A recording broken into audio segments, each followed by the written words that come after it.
कृष्ण करुणा सिंधो दीनबंधो जगत्पते गोपेश गोपिकान्त राधाकान्त नमस्ते। तप्त कंचन गौरांगी राधे वृंदावनेश्वरी वृषभानुसुते देवी प्रणमामि हरिप्रिये। भक्ता विहीनाय अपराध लक्ष्मी क्षिप्ताश्च कमादितरंग मध्ये कृपामयि त्वां शरणं प्रपन्ना वृंदे नमस्ते चरणारविंदम। श्री कृष्ण चैतन्य प्रभु नित्यानंद श्री अद्वैत गदाधर श्रीवासादि गौर भक्त वृंद। नारायणं नमस्कृत्य नरां चैव नरोत्तमं देवीं सरस्वतीं व्यासं ततो जयो मुदीरये। तमादिदेवं करुणानिधानं तमालवर्णं सुहितावतारम् अपार संसार समुद्र सेतुं भजामहे प्रभुपादेर्पदिशामृतम्। सर्वप्रथम अस्मदि गुरुपाद जगद्गुरु नित्यलीला प्रविष्ट शिल भक्ति वेदांत बामन गोसाई गुरु महाराज पाठक गोसाई गुरु महाराज भक्ति प्रज्ञान केशव गोसाई ठाकुर सपरिकर भक्ति सिद्धांत सरस्वती ठाकुर प्रभुपाद गौरदास भक्ति ठाकुर चंद्रदास सरल गोस्वामी सपरिकर गौर नित्यानंद प्रभु सपार्श्व राधा श्याम सुंदर मदन मोहन सकल भगवत अवतार युगन तदीय परिकर बिंद गंगा जमुना तुलसी महारानी भक्ति देवी भक्ति शास्त्र जो चरण कमल धमेर भक्ति पुनंत शास्त्र दंडवत प्रणाम आशीर्वाद प्रार्थना करी। परम पूजनीय वैष्णव वृंद उपस्थित श्री श्री हरिकथा श्रवण पिपासु भक्तबिंद আমি সকল ভক্তবৃন্দের চরণে অধমের যথাযোগ্য দণ্ডবত প্রণতি জ্ঞাপন পূর্বক হইতে গিয়ে আপনাদের কৃপা আশীর্বাদ প্রার্থনা করি। আপনারা কৃপা করুন, আশীর্বাদ করুন যেন নিত্যকাল হরিগুরু বৈষ্ণবের মহিমা গুণগান কীর্তন করে আমার নরাধম পাপিষ্ট জনকে যেন আমি ধন্য করতে পারি। হইয়াছেন হইবেন প্রভুর যত দাস সবার চরণ বন্ধ দন্তে করিয়া। জয় শ্রী রাধে জয় শ্রী। আমরা শিল ভক্তি সিদ্ধান্ত সরস্বতী ঠাকুর প্রভুপাদের উপদেশ রত্ন শতক থেকে আমরা শ্রবণ করছি।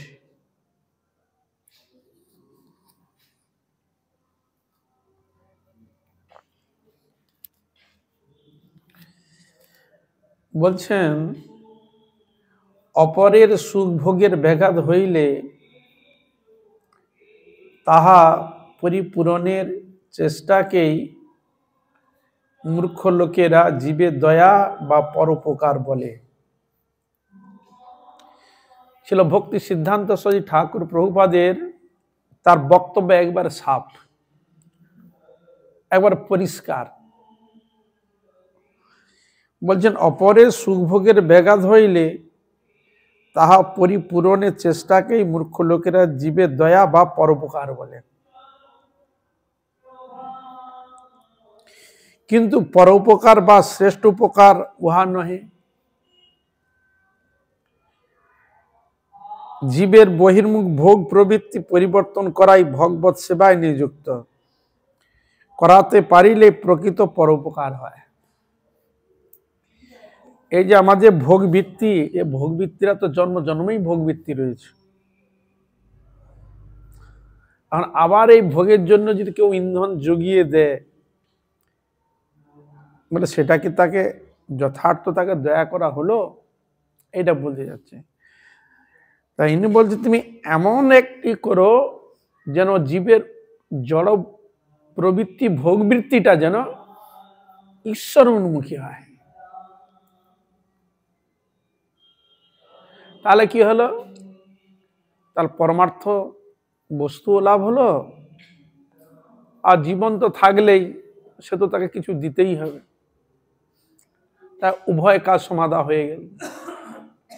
এখানে বলার তাৎপর্য যে তুমি হরি আরাধনা করো, কৃষ্ণ আরাধনা করো, ভগবানের নিবেদিত প্রসাদ গ্রহণ করো, এটা তো কেউ বলে না।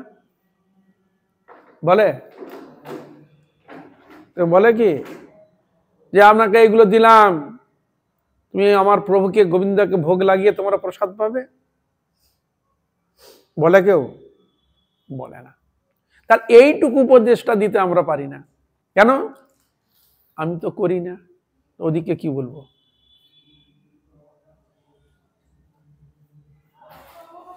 এই জন্য এখানে বললেন যে তুমি যেটা তাকে দিয়েই যাচ্ছ, ইন্ধন দিয়েই যাচ্ছ, সে তো আরো ভোগের মধ্যে পড়ে গেল। ভোগের মধ্যে পড়ে গিয়ে তার আত্মকল্যাণের চিন্তা সে করলো না, পশুবৎ জীবন ধারণ হয়ে গেল। পশু কি তার আহার বিহার ছাড়া, বংশ বিস্তার ছাড়া আর কোনো কাজ আছে? কোনো কাজ নেই। তার মনুষ্যের সঙ্গে, তার অন্যান্য প্রাণীর সঙ্গে পার্থক্যটা কোথায়? না, মনুষ্য জ্ঞান বিদ্যে বিবেক তারা নিজের আত্মকল্যাণ করতে পারে, কিন্তু পশু তো সেটা পারে না। তা এই জন্য বলছে ধর্মে নহিনা পশু সমান। এই জন্যই বলার তাৎপর্য। এই জন্য এখানে বলছেন যে অপরের সুখভোগের ব্যাঘাত হইলে তাহা পরিপূরণের চেষ্টাই কি মূর্খলে জীবে দয়া বলে, বা উপকার বলে, কিন্তু পরোপকার বা শ্রেষ্ঠ উপকার উহা নহে। ইনি বলছে ওইটা তো নয়। তা জীবের বহির্মুখ ভোগ প্রবৃত্তি পরিবর্তন করাইয়া সেবায় নিযুক্ত করাইতে পারিলে প্রকৃত পরোপকার। ভগমুখী করতে পারলে তার পরোপকার। তুমি দান ধরবে, খুব ভালো কথা, ভগবানের নিবেদিত প্রসাদ দান করো, তার পারমার্থিক দুটোই তার কাজ হয়ে গেল। এটাই বলার তাৎপর্য যে আমরা যেন প্রত্যেকেই সনাতনী তার যথার্থ কাজ যেন যথার্থ কাজে লাগাতে পারি। বুঝা গেল? একটা জিনিস যদি তুমি খাও, সেটা গোবিন্দকে নিবেদন করে তার প্রসাদ হিসাবে গ্রহণ করবে। তুমি জলও যদি খাও, গোবিন্দকে স্মরণ করিয়ে গ্রহণ করবে। তাহলে কি হবে না, নিজের জন্মান্তরের যে ভোগ বৃত্তি, এটাও ঈশ্বরের কৃপায় তার জীবন মঙ্গলে দিয়ে যাবে।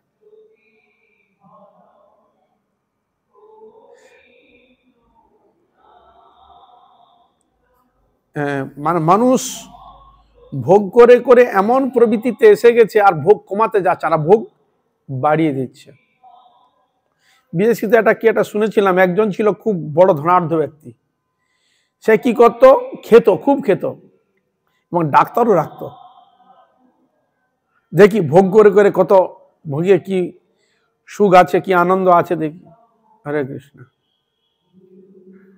ডাক্তার পর্যন্ত সবকিছু রাখতো, খেয়ে বমি করেছে, আবার কি করে খাওয়া যায় সবকিছু করলো, দেখলো এতে কোনো লাভ হলো না। আমরা যে বিষয়ে ভোগ করা প্রতি, সে ভোগে দিলে আমরা ভোগ মিটবে না। তা এই জন্য কি বলে, সংযত হও, ইন্দ্রিয় সংযত হও, কন্ট্রোল করো, তাহলে তোমার জীবন সার্থক হবে। বলা তাৎপর্য, মনুষ্য হয়েছ, মনুষ্যের যে করণীয়, যে ভাবভিত্তি থাকা উচিত, যে সাধন করা, তপস্যা করা উচিত, সেটা যদি না করো, তাহলে মনুষ্য জীবনের সার্থকতা কোথায়? এই জন্য সেখানে বলছেন যে কোনো সার্থকতা নেই। আমরা জগতে বেশি দিন থাকিব না। আর একটা জিনিস ভাবিয়ে দিচ্ছে, দেখো আমরা জগতে বেশি দিন থাকবো না। কেউ থাকবো বেশি দিন? না। বেশি দিন থাকবো না কেউ। হরি কীর্তন করিতে করিতে আমাদের দেহপাত হইলেই এ দেহ ধারণের সার্থকতা। কি বুঝলেন? আমরা জগতে বেশি দিন থাকবো না, এটা সত্য কিনা, ধ্রুব সত্য কিনা? আমি যদি বলবে না আমি বহুদিন বেঁচে থাকবো, আর ভোগ সুখ করব, আরো অনেক কিছু করব, আপনি কোনোদিন পারবেন না। সবাইকে যেতে হবে, এটা নীতি, এটা নিয়ম। তখন বলছেন যে আমরা জগতে বেশি দিন থাকবো না, হরি কীর্তন করিতে করিতে আমাদের দেহপাত হইলেই এ দেহ ধারণের সার্থকতা। সেইটাই দেহের সার্থকতা। যদি হরিনাম কীর্তন করতে, হরি কীর্তন করতে, হরি স্মরণ করতে করতে যদি দেহটা যদি চলে যায়, তবে তো এই দেহ ধারণের সার্থকতা। যেটা ছিল নামাচার্য হরিদাস ঠাকুর, হ্যাঁ, বলে দেন মহাপ্রভু তোমার চরণ দুটি আমি হৃদয়ে ধারণ করব, হা শ্রীকৃষ্ণ চৈতন্য, হা শ্রীকৃষ্ণ চৈতন্য বলতে বলতে আমি যেতে চাই। তাই মহাপ্রভু করে দিলেন। কি করে সম্ভব হবে এটা? না, তিনি এমন সাধন করেছেন, স্বয়ং ভগবান তাকে কৃপা করতে বাধ্য হলেন। তা এই জন্য সাধনকারী ব্যক্তি সবসময় যেন আমি হরি কীর্তন হরি নাম করতে করতে যেন আমি যেতে পারি গোবিন্দ তোমার চরণ পাদ পদ্মে। যেন সাধারণ কোনো ক্ষেত্রে প্রাণীর মতো মাঠে ঘাটে মৃত্যু, সেখানে যেন আমার প্রাণ না যায়, যেন তোমার গুণগান কীর্তন করতে করতে যেন তোমার শ্রীপাদ পদ্ম লাভ করতে পারে। এই জন্য এখানে বললেন যে তুমি এটা ভেবো না যা বেশি দিন বেঁচে, কোনোদিন পারবে না, যেতেই হবে তোমাকে। আমরা ভেবেছি, এই জন্য বিচার, মাথায় একটু মটকাতে একটু বিচার রাখবে। এই সূর্য উঠলো, পশ্চিম দিকে গেল, তার মানে কি একদিন আমি এগিয়ে গেলাম। কোন দিকে? মৃত্যুর দিকে। লাইন পড়ে গেছে। যেদিন থেকে জন্মগ্রহণ করেছি সেই দিন থেকে আমার লাইন পড়ে গেছে। ভেবো না যে আমার এখন আছি, লস করে দিচ্ছি তো। আর লস হচ্ছে কিনা, আর সময় পাবো আমি? তাহলে এই যে সূর্য উঠলো, পশ্চিম দিকে ডুবলো, একদিন আমি এগিয়ে গেলাম মৃত্যুর দিকে। আয়ু যদি আমার থাকে, আয়ু কমে গেল একদিন। তাহলে এইটা বারবার মাথায় যদি মনে রাখো, আর তোমার মনের মধ্যে এইটা আসবে, সত্যি তো তাই, সময় চলে যায়। যেমন লালা বাবু, হ্যাঁ, যেই বলেছে বেলা যায়, সে তখন চিন্তা করছে বেলা যায়, কি বেলা যায়? বাসনায় আগুন দাও, বেলা যায়। দেখো তার মন ফিরে গেল, হরিভজনে চলে এলো। সত্যি তো তাই, বেলা যায় কি, আমি মৃত্যুর দিকে এগিয়ে যাচ্ছি। বাসনায়, কামনা বাসনা আগুন দাও, ও জন্মান্তরের বাসনা আছে, বাসনাগুলোকে ত্যাগ করো, ঈশ্বর ভজনে প্রবৃত্ত হও, মনোনিবেশ করো। তিনি খুব ভাবলেন, ভেবে হরি সাধনে চলে এলেন। আর আমরা ভাবছি ভোগ করব, আরো কিছু ভোগ করার বাকি, আর কিছুদিন বেঁচে থাকলে বাকি, ভালো ভালো। বুঝা গেল? এটা বাঁচারও একটা তফাৎ আছে। ভোগ সুখ করার জন্য বাঁচবো না। ভক্তের থিওরি, হরিভজন করব, ঠাকুর যতদিন ডাকবে হরিভজনের জন্য আমি দেহ রাখবো। ভক্তিমন ঠাকুরের ভাষায়, ভজিতে ভজিতে সময় আসিলে এ দেহ ছাড়িয়া দিব। মৃত্যুর জন্য তোমাকে প্রতীক্ষা করতে হবে না। ঠাকুর নে জম দেখতে পায় না। কি বুঝলে? হরে কৃষ্ণ, জম দেখতে পায় না, কত লোককে নিচ্ছে, আমাকে নিচ্ছে না, এরকম যেন বলতে না হয়। হরে কৃষ্ণ, ঠাকুর তো কবে তোমার চরণ প্রাপ্তি হব, তো ভজন করো, সাধন করো, তাকে প্রাপ্তির জন্য গোবিন্দকে ডাকো, তবে তো কাজে লাগবে।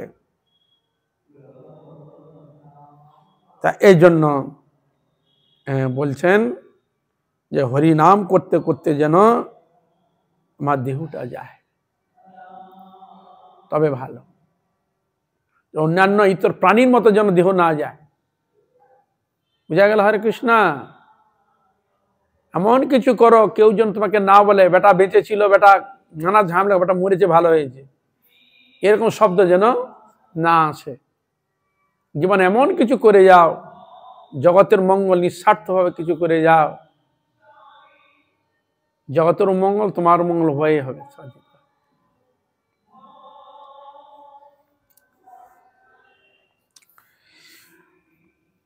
শিল ভক্তিসিংহ ঠাকুর প্রভুপাদ আবার কি বললেন, বলে বৈষ্ণব ধর্ম ব্যতীত আর ধর্ম নেই, কারণ ইহাই সর্বজীবাত্মার নিত্য ধর্ম। জগতে প্রচারিত ধর্মসমূহ বৈষ্ণব ধর্মের সোপান, কেহবা বিকৃতি। এই জন্য আমাদের সনাতন ধর্মের অনেক নাম রয়েছে। কি ধর্ম? সনাতন ধর্ম, বৈষ্ণব ধর্ম, নিত্য ধর্ম, ভাগবত ধর্ম, আত্মধর্ম, এরকম ধর্ম না, জৈব ধর্ম, এর এত নাম রয়েছে। বুঝা গেল? ভক্তিসিংহ ঠাকুর প্রভুপাদ বলছেন যে বৈষ্ণব ধর্ম ব্যতীত আর ধর্মই নাই। কেন না, যে ধর্মের মধ্যে ভগবানের প্রীতিবিধান, সকলের মঙ্গল হোক, সকলে হরি ভজন করুক, সর্ব সুখী ন ভবন্ত সর্বশান্তি নিরাময়া, সকলে শান্তি লাভ করুক, সব সুখ তারাই পাক। আর সুখ শান্তি রয়েছে কোথায়? গোবিন্দের চরণে। তোমরা যে সুখ খুঁজছো, এখানে সুখ পাবে কোথায়? সুখ শান্তি রয়েছে তো গোবিন্দের চরণে। তাহলে সেই চরণেই ভজন করো, তাহলে তুমি তার কৃপাতে তুমি সুখ শান্তিটা পাবে। যেখানে আমাদের সুখ শান্তি নাই, সেখানে গিয়ে ধাওয়া মারছি, শান্তি হবে?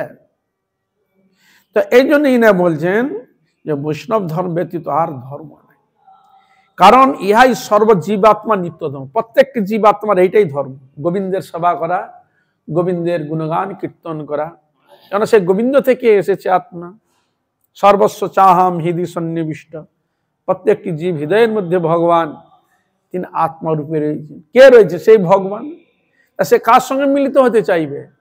যে কার সান্নিধ্য লাভ করতে চাইবে? ভগবানের গোবিন্দ। আপনার পুত্র সন্তান কাছে, তার পিতামাতার কাছে থাকতে চাইবে। তাহলে আত্মা যদি গোবিন্দের কাছ থেকে যদি আসে, তাহলে সে আত্মা কোথায় আকর্ষিত হওয়ার চেষ্টা করো? গোবিন্দের চরণে। সে যেতে চায় আমি গোবিন্দের কাছে যেন যেতে পারি। যে গোবিন্দকে ভুলে এসেছে কারণবশত তজ্জপুত্র হয়ে, আবার যেন সে গোবিন্দের পাদ পদ্ম লাভ করতে পারি। এই জন্য সেখানে শব্দ রয়েছে,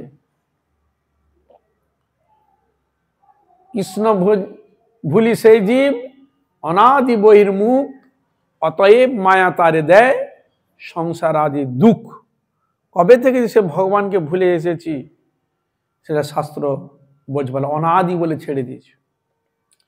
তা ওখানে গোস্বামী কীর্তন করছেন, অনাদি কর্ম ফলে পরিভবার নব জলে, হাবুডুবু খাই কত কাল, সাঁতারি সাঁতারি যাই সিন্ধু অন্ত নাহি পাই, ভব সিন্ধু পরম বিশাল। বুঝলেন? হরে কৃষ্ণ। ভব সিন্ধু বিশাল, আর ইয়ত্তা খুঁজে পাওয়া যাবে না। সাঁতারে সাঁতারি যাচ্ছি, কিছু খুঁজে পাচ্ছি না। বুঝা গেল?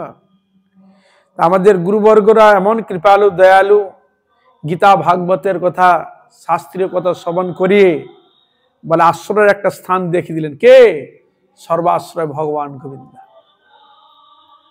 সেই গোবিন্দের যদি তুমি ভজন করো, তার আরাধনা করো, গুণগান কীর্তন করো, তাহলে সেই গোবিন্দ তোমাকে তার চরণ নিশ্চয়ই স্থান দিবে। এই জন্য ওখানে গোস্বামীগণ কীর্তন করেছেন, ভাবিয়া দেখিনু এই জগত মাঝারে, তোমা বিনা কেহ নাই, এ দাসে উদ্ধার। আমি ভেবে দেখলাম, হে ঠাকুর, হে রাধানাথ, হে গোবিন্দ, হে গোপীনাথ, হে মদনমোহন, হে বিনোদ বিহারী, হে রাধারমন, আমি বিচার করে ভাবনা করে দেখলাম তুমি ছাড়া কেউ নাই আমার মতো জীবকে উদ্ধার করার জন্য। কেউ নাই, একমাত্র তুমিই আছো, আর কেউ নাই। আমরা ভাবি এ আছে সে আছে, কেউ নাই, কেউ নাই এই জগতে, একমাত্র গোবিন্দ আছে। সব আছে মনে করব, স্বার্থর খাতিরে একটু এধার উধার হয়ে গেলে আর তাকে আর খুঁজে পাওয়া যাবে না। তোমার সঙ্গে আমার কোনো সম্পর্ক নাই, তুমি আমার কে? ইত্যাদি শব্দ সংযোজন করে দুঃখ দিয়ে চলে যাবে। কিন্তু ভগবান তিনি খুব কৃপাল, খুব কৃপাল। আমরা ভুলে গেছি, তিনি আবার উপদেশ দিয়ে গেছেন, আবার এসেছেন জগতে, এসে তার বাণী দিয়ে আমাদের ভুলে গেছিলাম পুনরায় আবার স্মরণ করে দিচ্ছি। হ্যাঁ, আবার আমাদের অগ্রসর করার জন্য নিয়ে যাচ্ছে, যত আমরা তাকে না ভুলে যাই। তাদের কত কৃপালু, চিন্তা করুন তো। এই জন্য বলছেন জীবাত্মার নিত্য ধর্ম। তাহলে আমাদের গীতা ভাগবতে কি বিষয়ে কথা বলা রয়েছে? কার ভজনের কথা বলা রয়েছে? কার আরাধনার কথা বলা হয়েছে? কোন ধর্মের কথা বলা রয়েছে? হ্যাঁ, মামেকং শরণং ব্রজ, আমার শরণে আসো। তা তিনি চাচ্ছে আমার শরণে আসো। তাহলে আমাদের এ ধর্মের নাম কি? এ ধর্মের নাম সনাতন ধর্ম, নিত্য ধর্ম বা আত্মধর্ম। আমাদের আত্মার যে নিত্য স্বভাব, দেহ ধর্ম নয়। দেহ ধর্ম যেগুলো খাই দাই, মজা করি, লুটি করি, সে করি, এইটা তো দেহ ধর্মের মধ্যে পড়েছে। দেহ সুখ আরাম আদি এসব দেহ সুখের মধ্যে পড়েছে। কিন্তু ভগবানের প্রীতিবিধান করা, তার গুণগান কীর্তন করা, এটা হচ্ছে যথার্থ আত্মধর্ম পালিত। কারণ তুমি যেটুকু খাচ্ছ জানো আমার আত্মা প্রসন্ন হবে কিসে? না গোবিন্দের নিবেদিত প্রসাদ গ্রহণ করলে আমার হৃদয় আনন্দ সুখ অনুভব করবে। এই জন্য শুধু কি মনুষ্যের আনন্দ হয়? বলছে না, হরি কীর্তন, হরি কথা, হরি গোবিন্দের কথা, গোবিন্দের গুণগান কীর্তন, তার সেবা, দেবতাগণ দেবীগণ মনুষ্য সকলেই আনন্দ। এই কীর্তনের একাদশীর কীর্তন বলতে গিয়ে ছিল ভক্তিমূল ঠাকুর কীর্তন করছেন, যেদিন গৃহে ভজন দেখি, গৃহেতে গোলক ভাই, চরণ সিধু দেখিয়া গঙ্গা, সুখ না সীমা পায়। এত তার আনন্দ, সুখের সীমা নাই। যেদিন ভগবানের নাম গুণগান কীর্তন হলো, আর যেখানে গোবিন্দের গুণগান কীর্তন, সেখানে সাক্ষাৎ গোলক বৃন্দাবনই জানিবে। সাক্ষাৎ গোলক বৃন্দাবন সেখানে প্রকাশিত। কেন? নাম নামই অভিন্ন। ভগবানের নাম গুণগান কীর্তন হলেই জানবে সেটা গোলক বৃন্দাবন। এই জন্য বলছেন যেদিন গৃহে ভজন দেখি, যেদিন গৃহেতে ভজন আরম্ভ হলো, কি হলো? যেদিন গৃহে ভজন দেখি, গৃহেতে গোলক ভাই, গোলক, আর চরণ সিধু দেখিয়া গঙ্গা, সুখ না সীমা পা। সে আনন্দ, ভগবানের গুণগান কীর্তনে আনন্দে তিনি মস্ত রয়েছে। কিন্তু আমাদের জড় সুখে যতটা আনন্দ মজা ফুর্তি হয়, কিন্তু ভগবানের গুণগানে কীর্তনে তার প্রসাদে অত ফুর্তি আনন্দ হয় না কেন? তাহলে আমরা কিসে মজে আছি?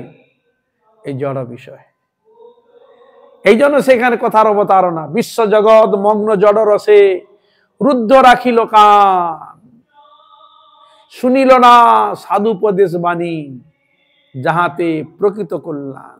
যেটাতে কল্যাণ হবে সে উপদেশ বাণী তারা শুনছে না, কর্ণ ঘুরে নিচ্ছে। কিন্তু হরিভজন ছাড়া গতি নাই। এই জন্য সেই হরিনামের কথা বলতে গিয়ে উপনিষদ বললেন, হরের নাম, হরের নাম, হরের নামই কেবলম, কলো নাস্তেব নাস্তেব্য, নাস্তেব্য গতির অন্যথা। কলিযুগে হরিনাম হরি সেবা ছাড়া গতি নাই, গতি নাই, গতি নাই, গতি নাই।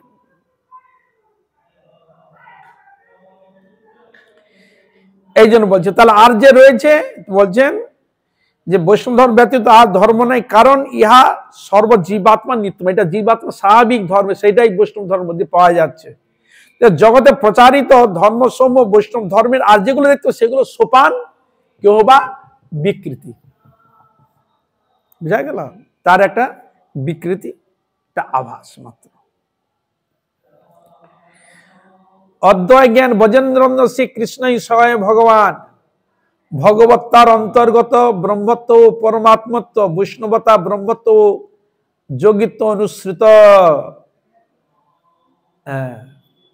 অদ্বয় তত্ত্বকে স্বয়ং ভগবান, আর দ্বিতীয় অদ্বয় মানে নদ্বয়, আর দ্বিতীয় কোনো তত্ত্ব নেই। অদ্বয় তত্ত্বকে ব্রজের ব্রজেন্দ্র নন্দন,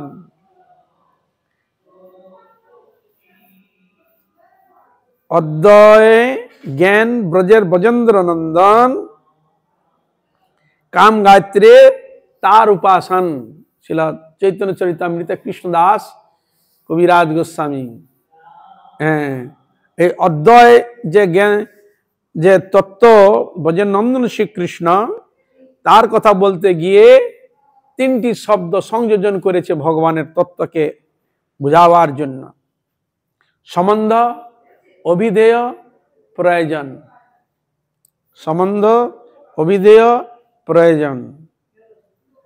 যেখানে প্রণাম মন্ত্র, সেখানে স্থাপিত হয়েছে তিন বিগ্রহ: গোবিন্দ, গোপীনাথ, মদন মোহন।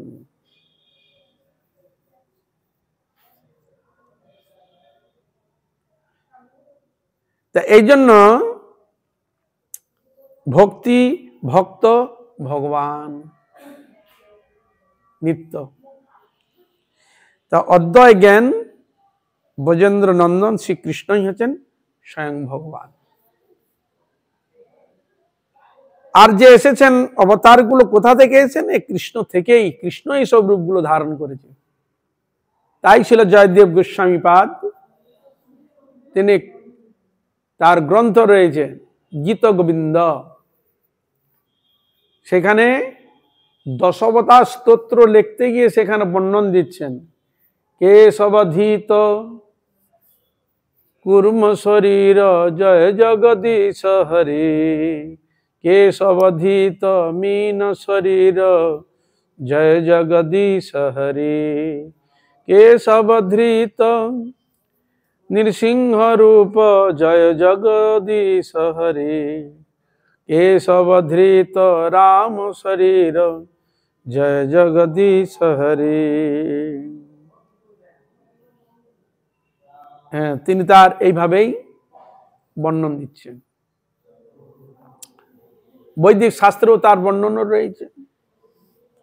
সেই ব্রহ্মা বিষ্ণু আদি সব ভগবান থেকে তিনি এসেছেন, উপস্থিত হয়েছেন, শাস্ত্র তার বর্ণিত রয়েছে। তার এই জন্য সেই ভগবানকে কেন্দ্র করেই গীতা, ভাগবত, বেদ আদি শাস্ত্রের মূল তাৎপর্য হচ্ছে সে ভগবানই, তিনি অদ্বয় জ্ঞান তত্ত্ব, পরতত্ত্ব। আর সেই ভগবান কৃষ্ণেরই সেবা করা মনুষ্যের একমাত্র কর্তব্য। তাই মহাপ্রভুর ভাষায় সেখানে তিনি বলছিলেন: আরাধ্য ভগবান ব্রজসতনয়ম তদ্ধাম বৃন্দাবনম। আমাদের আরাধ্য ভগবানকে ব্রজেশতনয়ম, ব্রজেন্দ্র নন্দন, নন্দর নন্দন, যশোদানন্দন, রাধা প্রাণ বল্লভ, গোপীনাথ ইত্যাদি নামে সে ভগবানের নাম অভিহিত। তিনি কার পুত্র? নন্দ মহারাজের পুত্র।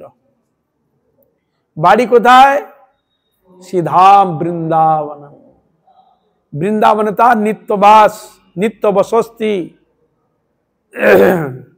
তিনি কি একা রয়েছেন? বলছে না, তিনি সকল গোপ গোপী সবাইকে নিয়ে তিনি বাস করেছেন। এই জন্য তিনি নাম নিলেন গোবিন্দ। গোবিন্দ ভগবান পুরো গোকুলে তিনি বিরাজ করছেন, ভগবান শ্রী কৃষ্ণচন্দ্র। যা কাচিত উপাসনা ব্রজবধূ বর্গেন যা কল্পিতা। এহেন গোবিন্দের কারা আরাধনা করেছিলেন? ব্রজবধূগণ, ব্রজের গোপীগণ এহেন কৃষ্ণের আরাধনা করেছিলেন। তাদের স্ত্রী, পুত্র, আত্মীয় সবই ছিল, কিন্তু তারা কৃষ্ণকে, তিনি প্রাণের প্রাণ দেবতা ভগবান গোবিন্দ, পরদেবতা ভগবান গোবিন্দ, এই জন্য সেই গোবিন্দের তারা আরাধনা করেছিলেন। শ্রীমদ ভাগবতম প্রমাণম মঙ্গলম। শ্রীমদ ভাগবত তার প্রমাণ। অমল পুরাণ শ্রী ভগবত তার প্রমাণ রয়েছে। তা এই জন্য সেখানে বলছেন যে ব্রজেন্দ্রনন্দন শ্রীকৃষ্ণই হচ্ছেন তিনি স্বয়ং ভগবান, এবং সে ভগবানের ভগবত্তা অপরিসীম। ভগবানের বিশেষ বৈশিষ্ট্য, তিনি আবার নিজেকে লীলা বিলাস করার জন্য, জগৎকে কৃপা করার জন্য স্বয়ং ভগবান এই ভৌম জগতে নানা প্রকার লীলা প্রকট করেছেন। এটা বিশেষ দয়া। হ্যাঁ, বিনা সাধন বিনা ক্ষেত্রে তিনি উপস্থিত হলেন। যাহারা সাধন ভজন করেছেন, সদ্গুরু সঙ্গ করেছেন, তিনি এসেছিলেন, তাকে জানতে পেরেছেন পুরো। কিন্তু যাদের মধ্যে সেরকম সাধন ভজনের কোনো আভাসই নেই, জড় ভোগের মধ্যে যাহারা ছিল, তাহারা সে ভগবানকে চিনতে পারে নাই। বুঝা গেল? দুর্যোধনও দেখেছিল, কর্ণও দেখেছিল, সকলে দেখেছে। হ্যাঁ, তারাও দেখেছে। ভগবান বোধে দেখেছে কি? শিশুপালও দেখেছিল। যাই হোক, আবার রামচন্দ্র এসেছিলেন, সকলে তাকে সেইভাবে দেখেছে, তাহলে তো সকলে পেয়ে যেতেন। যারা সেরকম সৎসঙ্গ করেছেন, সাধন করেছেন, তাদের কৃপা তাকে জানতে পেরেছেন। চৈতন্য মহাপ্রভু এসেছিল, চৈতন্য মহাপ্রভু এসেছিলেন, তাকে সবাই কি ভগবান উপরে জানতে পেরেছিলেন?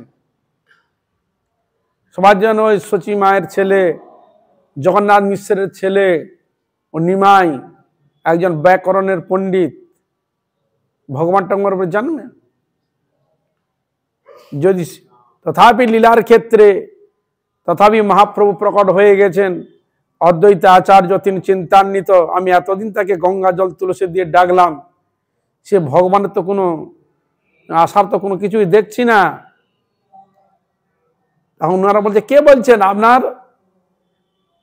আপনি যে জল তুলসী দিয়ে যে ডেকেছিলেন গঙ্গা জল দিয়ে, আপনার সার্থক হয়েছে, তিনি এসেছেন তো।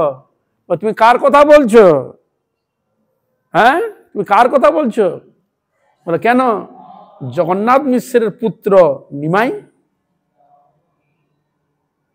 হ্যাঁ, জগন্নাথ মিশ্রের পুত্র নিমাই, সে নাকি ভগবান, তুমি তাকে ডেকেছ, তাই নাকি? হ্যাঁ, তা একদিনের এক ঘটনা। মহাপ্রভু রয়েছেন, তা অদ্বৈত আচার্যকে ডাকাবার জন্য শিবাস পণ্ডিতের ভাই ছিল, তাকে বলে, তুমি অদ্বৈত আচার্য এসছেন, তুমি উনাকে ডেকে নিয়ে এসো। এখন তিনি যখন গেলেন, তিনি কি করলেন?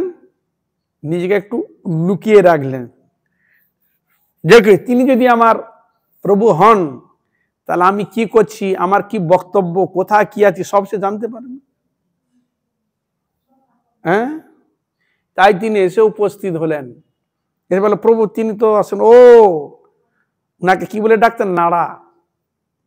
কেন? সুতিয়া ছিনু আমি ক্ষীর সাগর ভিতরে, নিদ্রা ভঙ্গ হইল মোর নাড়ার হুঙ্কারে। তার সিংহাসনকে টলিয়েছিল, তিনি বিশ্রাম করেছে, লক্ষ্মী তার পদসেবা করেছিলেন, তিনি নিদ্রায় ছিলেন। আর নাড়া মানে অদ্বৈত আচার্য তার সিংহাসনকে নাড়ি দিয়ে নাম দিয়েছে নাড়া। নাড়া আমাকে পরীক্ষা করতে যায়, তার ডাকে আমি এসেছি, ও আমাকে পরীক্ষা, চলো যাই। উনি আবার সঙ্গে গিয়ে বের করে নিয়ে এলেন। তখন তাকে প্রণাম করে, নম ব্রহ্মণ্য দেবায় গো ব্রাহ্মণ হৃতায় চ জগদ্ধিতায় শ্রীকৃষ্ণায় গোবিন্দায় নমো। তাহলে তার আশা পূর্ণ হলো। এরকম পরীক্ষার এরকম ক্ষেত্রে দেখা যায়। সবাইকে তাকে জানতে পারছেন না। লীলার ক্ষেত্রে আবার দেখা যায় সার্বভৌম ভট্টাচার্য যখন শ্রীধাম পুরীতে ছিলেন,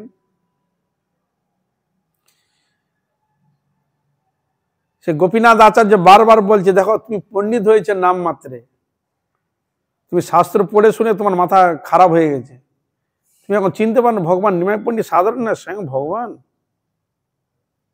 বারবার বলে, স্বীকার করতে যায় না। বলে তো কলিযুগে তো অবতার আসে, সে তো আসবে কলির শেষের দিকে, বলা আছে না কে আসবে, কলকি দেব। তুমি কি বলছো, তুমি বোকা মানছো নাকি, আমাকে শাস্ত্র আলোচনা করি জানি নাই, তুমি বলছো এরকম। বলে তুমি পড়াশোনা করলে কি হবে, সেরকম তোমারও এখনো জ্ঞান বিকাশ হয়নি, এরকম বারবার বলে থাকে। দুজনের মধ্যে এরকম বারবার বারবার বারবার। তখন মহাপ্রভু লীলা প্রদর্শন করলেন। জগন্নাথ দেবকে দর্শন করতে গেলেন, মূর্ছিত হয়ে পড়ে গেলেন, আর সকল পান্ডাগল চিৎকার করতে আরম্ভ করলেন, এই পাগল ঢুকেছে, পাগল ঢুকেছে, করো এ করো। তখন উনি ওখানে ছিলেন, দেখি দেখি দেখি দেখি তোমার কি করছো, কাকে কি করছো দেখি। দেখতে খুব সুন্দর অদ্ভুত এক সন্ন্যাসী। বলে শুনো, তার এমন প্রেমের ভক্তির ভাব দেখে, যেহেতু তিনি পণ্ডিত লোক, তিনি জানেন যে এসব ভাবগুলো সাধারণ মানুষের হয় না, মুখ দিয়ে ফেনা বেরিয়ে গেছে, একবারে ভাবে বিভোর হয়ে আছে, দেখলো সাধারণ না, এই যা আমার বাড়িতে দিয়ে আসো। তখন ওনাদের দিয়ে ওনার বাড়িতে দিয়ে এলেন। আর এদিকে সব খোঁজ করতে আরম্ভ করেছেন মহাপ্রভুর পার্ষদগণ, যে মহাপ্রভু গেলেন কোথায়। খুঁজ খুঁজ খুঁজ, কেউ সমুদ্রের দ্বার ঘুরে বেড়াচ্ছেন, না জানি সমুদ্রে ঝাঁপ দিয়ে দিলেন নাকি, হা রাধা বলে হা কৃষ্ণ বলে খোঁজাখুঁজি করছে, এ দ্বার কোথাও পাচ্ছে, খুঁজে খুঁজে এসে উপস্থিত হলো মন্দিরে। ওইখানে যা বলে, বলে হ্যাঁ দেখেছো, বলে হ্যাঁ একজন এখানে পড়েছিল, জানি না কে, নাম জানি না, তবে পড়েছিল। তা কোথায় না, উনাকে সারণ ভট্টাচার্যের বাড়িতে নিয়ে গেছে। তা উনারা খুঁজতে গেলে ওখানে গিয়ে উপস্থিত হলেন।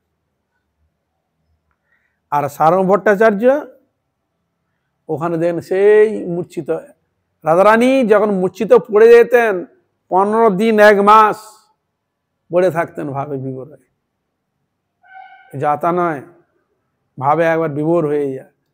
দেখলো এমন ভাবে হাত দিচ্ছে, শরীরে কোনো কিছু খুঁজে পাচ্ছে না, একটা তুলো নিয়ে নাকের কাছে যখন দেখলো আস্তে খুব মৃদু যাচ্ছে, ঠিক আছে। আর ওরা খুঁজে খুঁজে ওখানে যখন উপস্থিত হলেন, ভগবানের নাম করলেন, কীর্তন, তখন উনি উঠে গেলেন। তখন উনাকে বলে, দেখো সন্ন্যাস নিয়েছিলেন কত বছরে, 24 বছর বয়সে নিয়েছিলেন সন্ন্যাস। এত অল্প বয়সের সন্ন্যাস ভারতবর্ষে দেখা যায়নি তদানীন্তন সময়। তুমি সন্ন্যাস নিয়েছো, বেদান্ত পড়তে হবে, তাহলে তুমি সন্ন্যাস ধর্ম রাখতে পারবে। তা উনাকে পড়িয়ে শোনা, কিন্তু উনি কোনো কথাই বলে না। নিমাই, তুমি যে শোভন আমি তোমাকে করাচ্ছি, তুমি তো হ্যাঁ বলছো না বলছো, কি বুঝলে কি বুঝলে কিছু বললে না। তখন উনি মুখ খুলতে আরম্ভ করলেন, আপনার শ্লোকের অর্থ প্রাঞ্জল বুঝতে পারছি, কিন্তু আপনি তো যেটা বলছেন গোপন করে যাচ্ছে। নিমাই তুমি বলো। তখন উনি যতগুলো সিদ্ধান্তের উপর প্রমাণ দিয়ে বলেছিলেন, তার অধিক প্রমাণ দিয়ে উনার কোনো কথাকে টাচ করলেন না, অনেক ব্যাপারে তার ব্যাখ্যা প্রদর্শন করলেন মহাপ্রভু, বুঝলেন।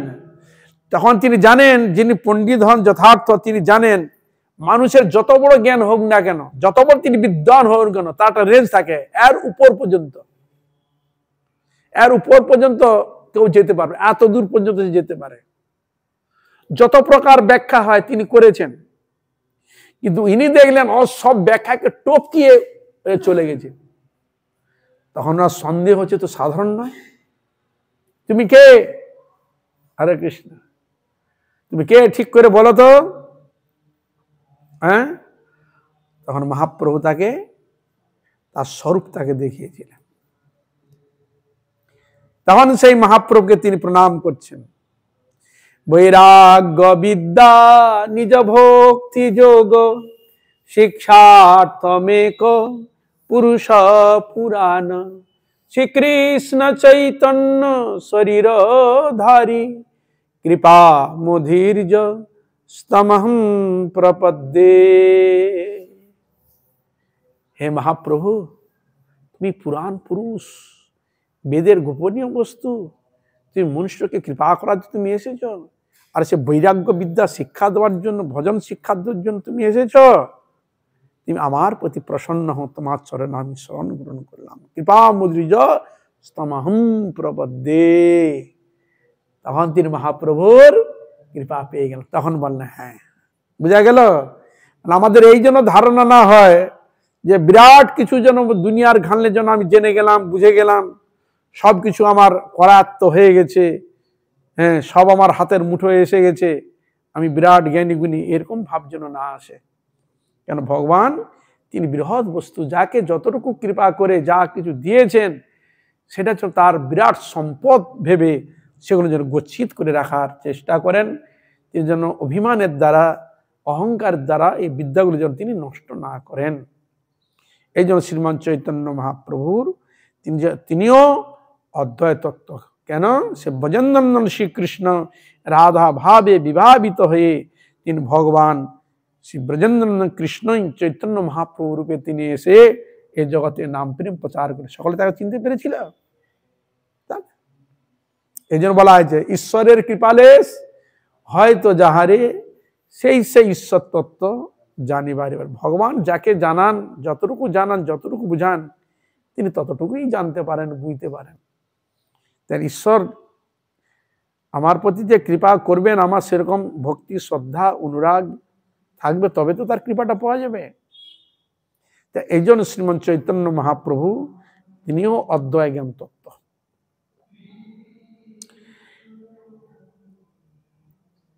এই জন্য সে ভগবানকে তিনটি তত্ত্বতে প্রতিষ্ঠিত করা হয়েছে, ব্রহ্মেতি, পরমাত্মেতি, ভগবানেতি, শব্দতে। তিনটি হাতে তাকে ডাকে। কেউ বলেন তিনি ব্রহ্ম, কেউ বলেন পরমাত্মা, কেউ বলে ভগবান। এই একটি বস্তুকে তিনটি নামে অভিহিত করেছেন। তবে শাস্ত্রের দৃষ্টিতে, বৈষ্ণবগণের দৃষ্টিতে, সিদ্ধান্তে তাহারা বললেন যে এই যে তিনটি যে দর্শন, তিনটি দর্শনের মধ্যে পূর্ণ দর্শন কোনটি? ব্রহ্মত্ব দর্শনে, না পরমাত্মা দর্শনে, না ভগবত দর্শনে? তখন তারা বলছেন এই তিনটি যে দর্শনের মধ্যে ভগবত দর্শনটা আছে পূর্ণ দর্শন। বুঝা গেল? হরে কৃষ্ণ, পূর্ণ দর্শন। কেন? মানে তিনজন ব্যক্তি গেল, তিনজন ব্যক্তি দেখতে গেল যে দেখি আমরা ট্রেন দেখতে যাব। ট্রেনটা আসছে, দূর থেকে আসছে, আলো জ্বলছে। যিনি ব্রহ্মবাদী তিনি ব্রহ্মজ্যোতি দর্শন করেন, তার জ্যোতি আছে মূল। ব্রহ্ম কি না জ্যোতি একটা বিশেষ, তার লাইটটা জ্বলছে, দূর থেকে অন্ধকার, তো সে বলে আমার ব্রহ্ম, আমার ট্রেন দেখা হয়ে গেছে, আমার ট্রেন দেখা হয়ে গেছে। কি হয়েছে? জ্যোতি। তার ট্রেন বলতে একটা জ্যোতি, লাইট জ্বলছে, হ্যাঁ আমি চললাম, বলে না আমার ভালো, ও চলে গেছে। যিনি পরমাত্মা দর্শন তিনি দেখল ট্রেন আসছে, লাইটও সামনে দেখতে পেয়েছে, কিন্তু বগিগুলো, অনেকগুলো বগি টানা দেখা যাচ্ছে, কিন্তু ভিতরে সে ঢুকেনি, বলে আমার ট্রেন দেখা হয়ে গেছে। বুঝলেন? ও চলে গেল। আর ভক্ত বলে না, আমি পুরো ভিতরে প্রবেশ করব। হ্যাঁ, বগির মধ্যে কটা বগি, বগিতে কিরকম সিট আছে, কিরকম মানুষ বসেছে, কিরকম ফ্যান আছে, সবকিছু ভালো করে দেখবো একবারে। হ্যাঁ, ভালো করে। এবার আপনি বলে তিনজনের মধ্যে কার দর্শনটা পুরো দর্শন? হ্যাঁ, হরে কৃষ্ণ, এই তিনজনের মধ্যে কার দর্শনটা পূর্ণ দর্শন হলো? ভক্তের দর্শন। এই জন্য ভগবানকে দর্শন দেখুন, ভগবান দেখতে কিরকম, এই দেখুন পুরো যে বেদে বৈদিক ভগবানের যে বিগ্রহ, একে এমনি মন গড়া তৈরি করেছে? বলছে না, বৈদিক মন্ত্রতে ভগবানের রূপ বর্ণন করা রয়েছে। দ্বিভুজম মুরলীধারী শ্যাম সুন্দরম নরবৎ মনুষ্যলিঙ্গম, তার জিনিস ধরা হয়েছে। অধরে বংশীটি তার, অনর্থের মূলাধার, শিখি চূড়া কেউ ভাই করোনা বিশ্বাস। তার অধরে বংশী রয়েছে, তীর্ভঙ্গ, এই জন্য বর্ণনা রয়েছে। তীর্ভঙ্গ ভঙ্গিম রূপম বেণুরন্ধ্র করাঞ্চিতম গোপী মণ্ডল মধ্যস্থম সবিতম নমামি নন্দ নন্দনম। তাকে প্রণাম করছেন। ত্রিভঙ্গ ভঙ্গিম রূপম, ত্রিভঙ্গ মুরলী দাঁড়িয়ে দেখেন না, তিনটা জায়গায় বাঁক, চরণকে বাঁকে দিচ্ছে, এখানে কোমর বাঁকা, হাতকেও বাঁকা করে বাজাচ্ছেন তিনি, এ তিন জায়গায় তার বাঙ্গায়। ত্রিভঙ্গ ভঙ্গিম রূপম, বেনুরন্ধ্র করাঞ্চিতম, হাতে তার বেনু রয়েছে, মুখে তিনি ধরে বংশী তিনি রন্ধ্রন করছেন, ধরছেন। কোথায় রয়েছেন? গোপী মন্ডল মধ্যস্থম, গোপীগণ, হ্যাঁ মন্ডল মানে গোলাকার রয়েছে, তার মাঝখানে গোবিন্দ তিনি দাঁড়িয়ে আছে। ভঙ্গিম বেনুরন্ধ্র করাঞ্চিতম গোপী মন্ডল মধ্যস্থম শোভিতম, রাধা কৃষ্ণ গোপীগণ সেখানে শোভায়মান এরকম দর্শন করছেন। আমি সেই কৃষ্ণকে নমস্কার করি। নমামি নন্দনন্দনম, সে নন্দন নন্দন কৃষ্ণকে আমি নমস্কার করি, প্রণাম করি। তাহলে তার মাথায় ময়ূরের পাখা রয়েছে, হ্যাঁ নানা অলঙ্কার সুশোভিত, ত্রিভঙ্গ মুরলীধারী ভগবান, পিতবসন, হ্যাঁ পিতবসন, খুব সুন্দর তার বর্ণন দিয়েছে শাস্ত্রে। তার গোপালের তো বর্ণন দিয়েছেন, কস্তুরী তিলকম ললাট পটলে বক্ষস্থলে কৌস্তুভ্যম নাসাগ্রে বরমৌতিকম করতলে বেনুকরে কঙ্কনম সর্বাঙ্গে হরিচন্দনম সুললিতম কণ্ঠে চ মুক্তাবলী গোপস্ত্রী পরিবেশিত বিজয়তে গোপাল চূড়ামণি। তিনি সাধারণ নাকি? তিলক চন্দন দ্বারা অঙ্কিত, নানা রকম ফুলের সমাজ সুন্দর করে সাজিয়েছেন। একবার তার অপ্রাকৃত তার মোহন, তার রূপ, তার চোখের ছটা, রূপ মাধুরী, বেনু মাধুরী, রস মাধুরী, তার এই যে তার দর্শন মাত্রেই মানুষ তার মনকে হরণ করে নেয়। একবার যদি সে দেখে, সে মূর্তি নয়নে হেরি কেহ নাহি ঘরে ফিরি। একবার যদি কারো ভগবানের এরকম ভাগ্যে যদি কারো দর্শন হয়ে যায়, মন আর জড় জগতের দিকে আর যাবে না, মন ওখানেই গোবিন্দের চরণ থেকে। এই হলো ভগবান কৃষ্ণ। এই জন্য বলছে ব্রজেন্দ্র নন্দন শ্রী কৃষ্ণচন্দ্র, তিনি হচ্ছে অদ্বয় জ্ঞান, অদ্বয় ব্রজেন্দ্র কৃষ্ণ। এই জন্য তিনটি দিকে আমাদের গৌড়ীয় বৈষ্ণব স্থাপিত করেছেন। যেহেতু ভগবান কৃষ্ণ রাধা কৃষ্ণ মিলিত তনু গৌরাঙ্গ মহাপ্রভু, ব্রজনন্দন শ্রী কৃষ্ণ, আর রাধা রানী হচ্ছে পূর্ণ শক্তি অভিন্ন বিগ্রহ। এই তিনটি ক্ষেত্রে দেখা যায়। তা এই জন্য এই যে বৈষ্ণবতার মধ্যে, যে কৃষ্ণের মধ্যে এই তিনটি বস্তু সমাহিত। তুমি যদি বলো ব্রহ্ম, ও কৃষ্ণের মধ্যে লুকাত। তুমি বলো জ্যোতি, পরমাত্মা, ও কৃষ্ণের মধ্যেই সব। সকল অবতার তত্ত্ব, সকল জীব তত্ত্ব, যা কিছু মূল বীজ স্বয়ং ভগবান গোবিন্দ। এই জন্য তিনি বললেন অহম বীজপদ পিতা। এই জন্য ভগবান বললেন সকল সকল দেব দেবীর, সকল বিশ্ব চরাচরের সব মূল বীজ হচ্ছে ভগবান গোবিন্দ। তিনি হচ্ছে মূল বীজ। এই জন্য ওঙ্কার, ওঙ্কার যে পরব্রহ্ম বলা হয়, প্রণব, মূল বীজ স্বয়ং ভগবানই তিনি, তার মধ্যে সব কিছু সমাহিত করে রেখেছেন, তবে তাকে পূর্ণ ব্রহ্ম ভগবান বলা হয়। সকল অবতার, সকল যা কিছু রয়েছে তার মধ্যে পূর্ণ মাত্রায় প্রকাশিত, এই জন্য তাকে বলা হয় পূর্ণ ব্রহ্ম ভগবান। সব তত্ত্ব তার মধ্যে সন্নিহিত, সর্বতত্ত্বের বস্তু তার মধ্যে সন্নিহিত। এ হল স্বয়ং ভগবান শ্রী গোবিন্দ। এই জন্য সেখানে শব্দগুলো সংযোজন করা হয়েছে, তার মধ্যে সবকিছু অনুষ্ঠিত রয়েছে। তা এ হল ভগবান কৃষ্ণচন্দ্রকে নমস্কার করি। রাধা শ্যাম সুন্দর মদন মোহন রাধা গিরিধারী, রাধা শ্যাম সুন্দর, রাধা রমন, রাধা গোপীনাথ, রাধা মদন মোহন, রাধা গোবিন্দ দেব, রাধা মাধব নিত্যকাল জয় যুক্ত হোক, জয় যুক্ত হোক, জয় যুক্ত। আপনারা কৃপা করে আজ এখানে থাক, সকল বৈষ্ণব বৈষ্ণবী সকল ভক্তবৃন্দের চরণে পুনঃ দণ্ডবত প্রণাম এখানে রাখি। আপনার কৃপা করুন, আশীর্বাদ করুন, যেন এইভাবে হরিগুরু বৈষ্ণবের মহিমা গুণগান কীর্তন করে আমার নরাধম পাপিষ্ট জনকে যেন আমি ধন্য করতে পারি। হইয়াছেন হইবেন প্রভুর যত দাস, সবার চরণ বন্ধু দন্তে করি ঘাস। কৃষ্ণ কৃষ্ণ হরে হরে হরে রাম রাম রাম হরে হরে। हरे कृष्णा कृष्णा कृष्णा हरे हरे हरे राम राम राम हरे हरे। हरे कृष्ण कृष्ण कृष्ण हरे हरे हरे राम राम राम हरे हरे। हरे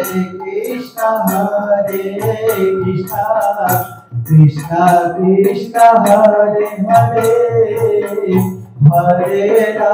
हरे राम राम राम हरे हरे। हरे कृष्ण कृष्ण कृष्ण हरे हरे हरे राम राम राम हरे हरे। कृष्णा कृष्णा कृष्णा कृष्णा हरे हरे हरे राम राम राम हरे हरे। बोल हरे कृष्ण कृष्ण कृष्ण हरे हरे हरे राम राम राम हरे हरे। कृष्णा कृष्णा कृष्णा कृष्णा हरे हरे राम राम हरे हरे कृष्ण कृष्ण कृष्ण हरे हरे हरे राम राम राम हरे हरे। हरे कृष्णा कृष्णा कृष्णा हरे हरे हरे राम राम राम हरे हरे। जय गौर हरि बोल हरि बोल हरि बोल हरि बोल। जय गौर हरि बोल हरि बोल हरि बोल